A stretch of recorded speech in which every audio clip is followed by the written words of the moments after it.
2'nin ikkinchisi teng 130. X'ni topish kerak.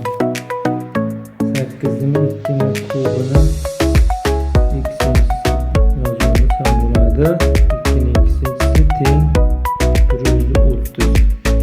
Bu yerda 2'ning ikkinchisini qandaydir t deb belgilab olsak, t kub plus t teng 130 bo'ladi.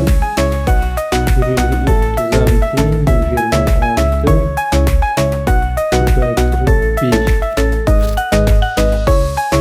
T 26 minus 25 t deb yozib olsak, t kub plus 26 t minus 25 t t'ni o'rniga qo'ydik.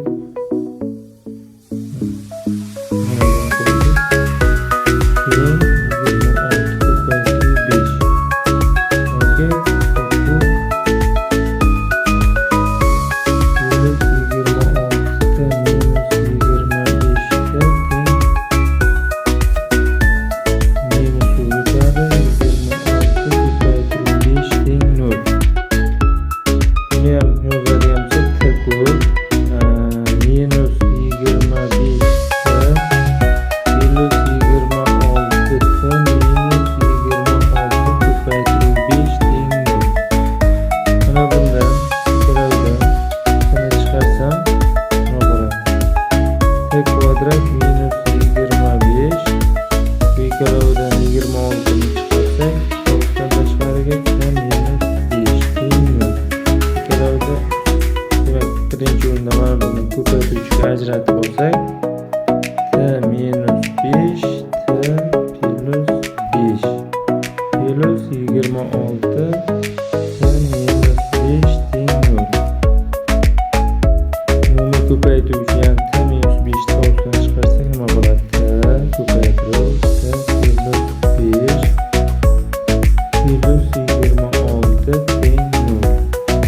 Demak t minus 5 teng 0. Nima bo'ladi? T kvadrat plus 5t plus 26 teng 0 bo'ladi. Mana bunga qaraydigan bo'lsak, diskriminant manfiy bo'ladi.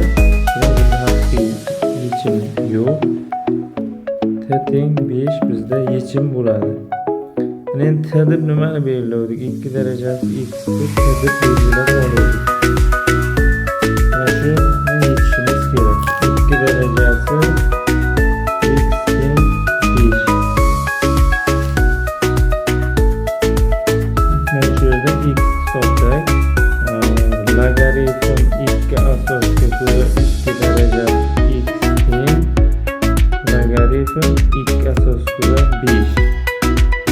Logaritm a asosga ko'ra a ni ikkinchisi deganimiz bu x logaritm a asosga ko'ra a bu 1 ga teng x ga teng bo'ladi. Bu logaritmni olsak, bu x oldinga ketib tushadi. X logaritm 2 asosga ko'ra 2 teng logaritm 2 asosga ko'ra 5.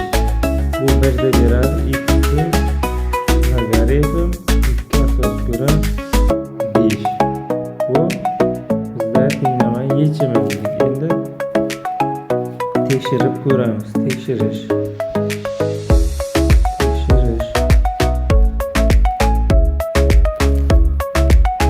8'ni ikkinchisi plus 2'ning ikkinchisi teng 130. X o'rniga qo'yamiz. 8 logaritm 2 asosga ko'ra 5 plus 2 logaritm 2 asosga ko'ra 5 teng 130 bo'ladi. 8 yozamiz. 2'ning kubi logaritm 2 asosga ko'ra 5 plus 2'ning darajasi logaritm 2 asosga ko'ra 5 teng 130.